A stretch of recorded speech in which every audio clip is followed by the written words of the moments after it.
ख़बर शेयर कर रहे हैं। बरसात का पोइ सिंधु दरिया के पानी वहकरन में वाद गुडू और सखर बैराज से विचे दर्जे की बोड बरकरार है। सखर बैराज जो मथां वहकरो 3,92,000 ऐं हेठां वहकरो 3,77,000 क्यूसिक रिकॉर्ड कयो वियो। गुडू बैराज वटि मथां वहकरो 3,99,000 ऐं हेठां वहकरो 3,91,000 क्यूसिक रिकॉर्ड कयो वियो।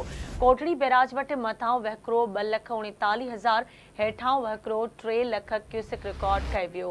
अहम ख़बर सां शेयर कयूं पिया। बरसात खां पोइ सिंधु दरिया जे पाणी वहकरन में वाद गुडू ऐं सखर बैराज से विचें दर्जे जी बोड बरकरार है। सखर बैराज जो मथां वहकरो 3,92,000 ऐं हेठां वहकरो 3,77,000 क्यूसिक रिकॉर्ड कयो वियो। गुडू बैराज वटि मथां वहकरो 3,99,000 ऐं हेठां वहकरो 3,91,000 क्यूसिक रिकॉर्ड कयो वियो। जॾहिं त कोटड़ी बैराज वटि मथां वहकरो 2,39,000 हेठां वहकरो 3 लख क्यूसिक रिकॉर्ड कयो वियो आहे।